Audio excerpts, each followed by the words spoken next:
Halo everybody, semoga harinya menyenangkan ya. Nah, untuk kali ini saya akan sedikit menjelaskan mengenai pajak penghasilan yaitu PPh pasal 21. Nah, kita ketahui bersama bahwa PPh pasal 21 itu adalah pajak atas penghasilan baik itu berupa gaji, upah, honorarium, tunjangan, dan pembayaran lain yang diterima dari wajib pajak orang pribadi dalam negeri.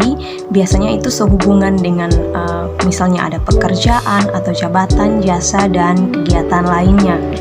Nah, untuk PPh pasal 21 itu subjek pajaknya meliputi kemudian ada penerima pensiun, ada juga penerima honorarium, penerima upah di sini baik itu upah harian, mingguan maupun tahunan. Kemudian untuk objek pajak dari PPh pasal 21 di sini yaitu ada pegawai tetap, kemudian ada penerima pensiun yaitu berkaitan dengan uang pensiun dan sejenisnya, kemudian dan juga pensiun diterima sekaligus baik itu dari pesangon, THT, JHT, dan lainnya. Kemudian itu ada penghasilan tidak tetap, kemudian ada bukan pegawai dan juga dari peserta kegiatan lainnya. Di PPh pasal 21 yaitu menyangkut dengan komponen perhitungan pajak penghasilan yaitu PPh pasal 21 di sini. Ada yang pertama itu ada penghasilan bruto. Nah, penghasilan bruto ini adalah semua yang kita peroleh baik itu dari gaji, bonus, THR, dan juga lain-lain. Kemudian komponen yang kedua di sini ada PTKP. Nah, PTKP ini adalah penghasilan tidak kena pajak.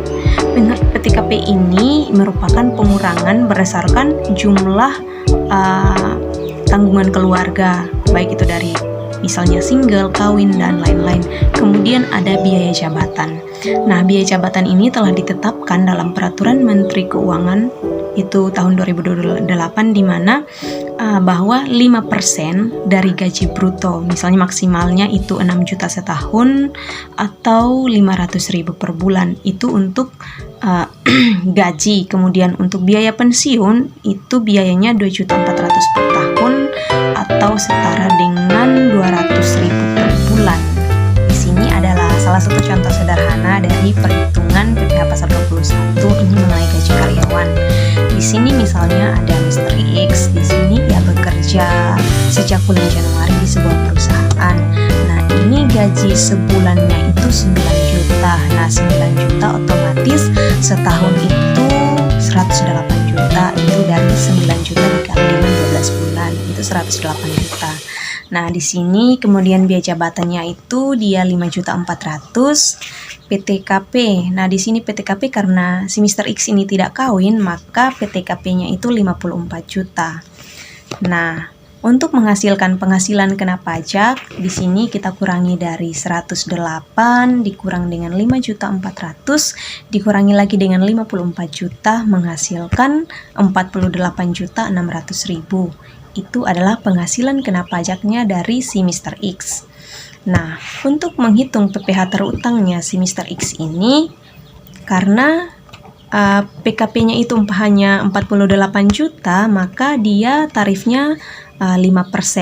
Maka di sini 5% kita kalikan dengan 48.600.000, maka PPh yang dipotong itu 2.430.000. Otomatis 2.430.000 itu kan setahun, maka dibagi 12 sehingga setiap bulan itu PPh gaji yang dipotong PPh dari si Mr. X ini hanya sebesar Rp202.500. Nah, sekian penjelasan singkat dari saya mengenai PPh pasal 21. Semoga bermanfaat. Dadah.